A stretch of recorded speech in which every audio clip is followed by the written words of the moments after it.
നമസ്കാരം. മാസങ്ങളായി ആഗോള സമ്പദ് വ്യവസ്ഥയും മിഡിൽ ഈസ്റ്റിനെയും യുദ്ധഭീതിയിലാഴ്ത്തിയ US-ഇറാൻ സംഘർഷത്തിന് അന്ത്യം കുറിച്ചുകൊണ്ടുള്ള സുപ്രധാന സമാധാന പ്രഖ്യാപനം ഏതാനും മണിക്കൂറുകൾക്കുള്ളിൽ ഉണ്ടാകുമെന്ന് US state secretary Marco Rubio. India സന്ദർശനത്തിനിടെ ന്യൂഡൽഹിയിൽ മാധ്യമപ്രവർത്തകരോട് സംസാരിക്കവെയാണ് അടുത്ത കുറച്ച് മണിക്കൂറുകൾക്കുള്ളിൽ ലോകത്തിന് ഒരു സന്തോഷ വാർത്ത ലഭിക്കാനുള്ള സാധ്യതയുണ്ടെന്ന് കരുതുന്നതായി അദ്ദേഹം വെളിപ്പെടുത്തിയത്. യുദ്ധം അവസാനിപ്പിക്കുന്നതിനുള്ള നയതന്ത്ര ധാരണയ്ക്ക് ഇരു രാജ്യങ്ങളും തൊട്ടടുത്തെത്തിയതായി കഴിഞ്ഞ ദിവസം US പ്രസിഡന്റ് ഡൊണാൾഡ് ട്രംപും ഇറാൻ ഭരണകൂടവും സ്ഥിരീകരിച്ചിരുന്നു.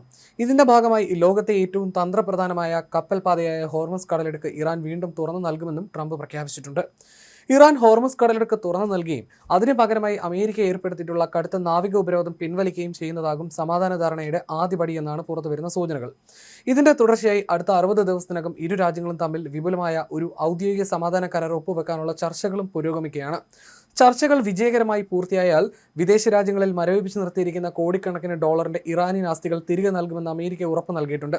കഴിഞ്ഞ ഫെബ്രുവരിയിൽ അമേരിക്കയും ഇസ്രയേലും ഇറാനിൽ നടത്തിയ ശക്തമായ വ്യോമാക്രമണത്തിന് ശേഷം കടുത്ത യുദ്ധപ്രതീതിയിലായിരുന്ന പശ്ചിമേഷ്യയിൽ വലിയൊരു ആശ്വാസത്തിനാണ് ഈ പുതിയ നീക്കങ്ങൾ വഴി തുറക്കുന്നത്.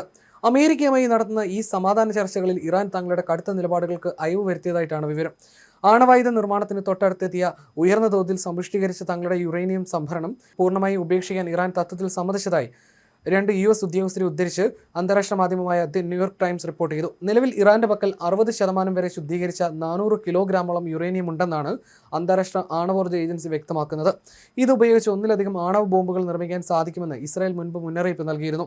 യുറേനിയം സംഭരണിയുടെ കാര്യത്തിൽ വ്യക്തമായ ഉറപ്പ് നൽകിയില്ലെങ്കിൽ ചർച്ചകളിൽ നിന്ന് പിന്മാറുമെന്നും സൈനിക ആക്രമണം പുനരാരംഭിക്കുമെന്നും അമേരിക്ക ശക്തമായി മുന്നറിയിപ്പ് നൽകിയിരുന്നു. ഇതിന് പുറമെ ഇറാന്റെ ഇസ്ഫഹാനിലെ ഭൂഗർഭ ആണവ കേന്ദ്രത്തിന് നേരെ ബങ്കർ ബസ്റ്റർ ബോംബുകൾ ഉപയോഗിച്ച് ആക്രമണം നടത്തുന്നതിനും US-ഇസ്രായേൽ കമാൻഡോകളെ ഉപയോഗിച്ച് യുറേനിയം പിടിച്ചെടുക്കുന്നതിനുമുള്ള കടുത്ത സൈനിക പദ്ധതികൾ വരെ ട്രംപ് ഭരണകൂടം മുൻപ് ആസൂത്രണം ചെയ്തിരുന്നു.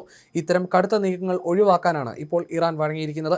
ആണവ സാമഗ്രികൾ കൈമാറുന്നതുമായി ബന്ധപ്പെട്ട പ്രാഥമിക കരാറിലെത്താൻ ഇറാൻ സമ്മതിച്ചിട്ടുണ്ടെങ്കിലും ഈ യുറേനിയം എങ്ങനെ നിർവീര്യമാക്കുമെന്നോ മറ്റ് രാജ്യങ്ങളിലേക്ക് മാറ്റുമെന്നോ ഉള്ള കാര്യത്തിൽ ഇപ്പോഴും കൃത്യമായ ധാരണയായിട്ടില്ല. വിശാലമായ സമാധാന കരാർ ഔദ്യോഗികമായി ഒപ്പുവെച്ചതിന് ശേഷമുള്ള അടുത്തഘട്ട ചർച്ചകളിൽ മാത്രമായിരിക്കും ഇതിന്റെ കൃത്യമായ രൂപരേഖ തയ്യാറാക്കുക. സമ്പുഷ്ടീകരിച്ച യുറേനിയം രാജ്യത്തിന് പുറത്തേക്ക് കൊണ്ടുപോകരുതെന്ന് ഇറാന്റെ പരമോന്നത നേതാവ് മൊജ്തബ ഖമേനി നേരത്തെ ഉത്തരവിട്ടിരുന്ന പശ്ചാത്തലത്തിൽ ഇറാന്റെ ഈ പുതിയ പിൻവാങ്ങൽ വലിയ നയതന്ത്ര വഴിത്തിരിവായിട്ടാണ് വിലയിരുത്തപ്പെടുന്നത്. 2015 ആണവ കരാറിലേതുപോലെ ഇറാന്റെ യുറേനിയം സംഭരണി റഷ്യയ്ക്ക് കൈമാറുന്നതിനോ അല്ലെങ്കിൽ അതിന്റെ സാന്ദ്രത കുറയ്ക്കുന്നതിനോ ഉള്ള സാധ്യതകളാണ് ഇപ്പോൾ ചർച്ച ചെയ്യപ്പെടുന്നത്. അതേസമയം സമ്പുഷ്ടീകരിച്ച യുറേനിയം ഉപേക്ഷിക്കാൻ സമ്മതിച്ചായിട്ടുള്ള വാർത്തകൾ ഇറാൻ ഔദ്യോഗികമായി നിഷേധിച്ചിട്ടുണ്ട്.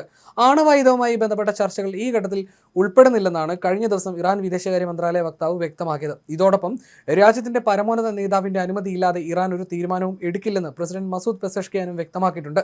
ആണവ വിഷയം ഈ ഘട്ടത്തിൽ ചർച്ചയ്ക്ക് വരുന്നില്ലെന്ന് ഇറാൻ ആവർത്തിക്കുമ്പോഴും ഡൽഹിയിൽ ഇന്ത്യൻ വിദേശകാര്യമന്ത്രി ജയശങ്കറുമൊത്ത് നടത്തിയ സംയുക്ത വാർത്താ സമ്മേളനത്തിൽ മാർക്കോ റൂബിയോ അമേരിക്കയുടെ നിലപാട് വീണ്ടും കർശനമായി വ്യക്തമാക്കി. ഇറാനിൽ ഒരിക്കലും ആണവായുധം ഉണ്ടാകരുത് എന്നതാണ് US-ന്റെ അന്തിമ ലക്ഷ്യമെന്നും ഇറാൻ ഒരിക്കലും ആണവായുധം കൈവശം വെക്കാൻ കഴിയില്ലെന്ന കാര്യത്തിൽ പ്രസിഡന്റ് ഡൊണാൾഡ് ട്രംപ് വ്യക്തത വരുത്തിയിട്ടുണ്ടെന്നും റൂബിയോ ഓർമ്മിപ്പിച്ചു.